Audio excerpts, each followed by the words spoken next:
बात इस ड्रामे की, ये सोसाइटी की तो खैर बात हो रही है, इससे ज़ाहिर है एक अच्छा मैसेज भी गया और एक गैर मुतवक्किल स्टोरी थी जिस बारे में कभी किसी ने सोचा ही नहीं होगा कि हाँ ऐसा भी होगा, एक औरत की बेवफाई दिखाई जाएगी। तो इस ड्रामे में वो दिखाया गया है, तो शायद इस वजह से ये क्लिक हुआ है। लेकिन यहाँ पर एक बड़ा, इस ड्रामे को देख के या उसके कुछ पार्ट्स मैंने देखे,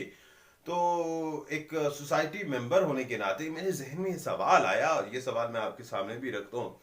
कि हमारे लिए कभी कभी बहुत बड़े बड़े गुनाह या बहुत बड़ी बड़ी चीज़ें बड़ी नॉर्मल से क्यों हो जाती हैं, हम उसको क्यों नहीं देखते, हम उसे माशरे में एक बुरी नज़र से क्यों नहीं देखते, या हम वो इंतबा क्यों नहीं चलाते। मिसाल देता हूँ,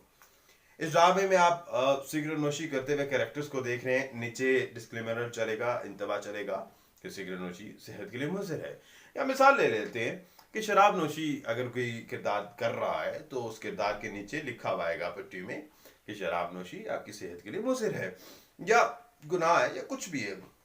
सेहत, हाँ गुनाह अगर लिखा जाएगा तो शायद इतना लोग फोकस नहीं करेंगे। हाँ अगर उसको हम सेहत के लिए मुझे लिखेंगे तो उसको लोग ज़्यादा सीरियस लेंगे, ये एक अलमिया है अनफॉर्चुनेटली। लेकिन जब इसी ड्रामे में, इसी कहानी में कोई किसी को धोखा दे रहा होता है, कोई किसी से झूठ बोल रहा होता है, कोई फरेब दे रहा होता है, कोई किसी की हक तलफी कर रहा होता है, कोई किसी का हक मार रहा होता है, कोई किसी के साथ नाइंसाफी कर रहा होता है, कोई किसी के साथ ज्यादती कर रहा होता है, तो तब नीचे क्यों नहीं लिखा आता जनाब कि ये भी एक गुनाह है,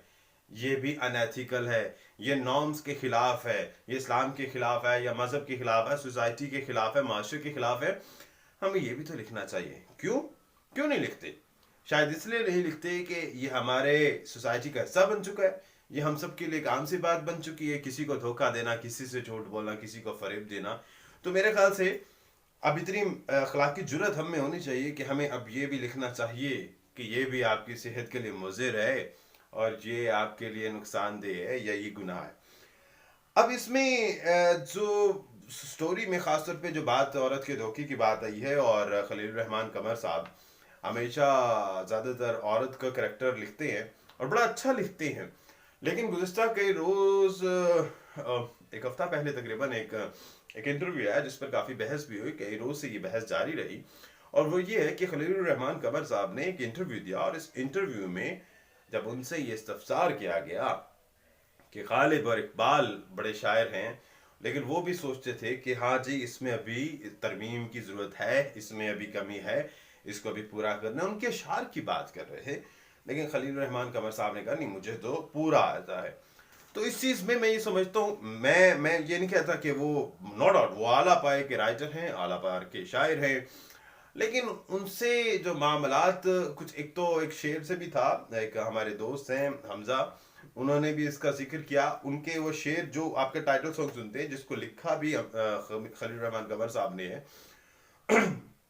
उसमें बड़ा जमसा आया। ऊपर आप लिखा, तुम लिखा है, तुमसे मुलाकात, सिर्फ नीचे लिखा हुआ है दूसरे मिसरे में है कि आ जाइएगा। तो ये बड़ा तजाद है, तुम और आ जाइएगा ये ऐसा होता नहीं।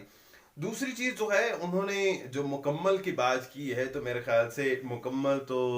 इंसान की ज़ात कम से कम हो ही नहीं सकती। और अगर कोई इंसान ये समझता है कि मैं मुकम्मल हो चुका हूँ, तो इसका मतलब ये है कि उसने जो पाना था, या जो फैज़ हासिल करना था, या जो इल्म हासिल करना था, उसने वह अपने आप को लॉक लगा लिया कि बस इससे ज़्यादा मेरी कैपेसिटी है ही नहीं।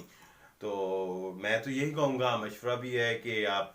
थोड़ा सा जहन मज़ीद खोलें। आप बहुत अच्छा लिखते हैं, आप और अच्छा लिखने की जस्तजू करें, क्योंकि मुझे ये लगता है, हम जैसे बहुत से लोगों को लिखता है कि आप अभी मुकम्मल नहीं है, आप मुकम्मल होने की जब जस्तजू करेंगे तो आप इससे भी बहुत कमाल का लिखेंगे, क्योंकि आप में ये कैपेबिलिटी है, और जिसमें ये कैपेबिलिटी होती है उसी से ही कहा जाता है। तो उम्मीद है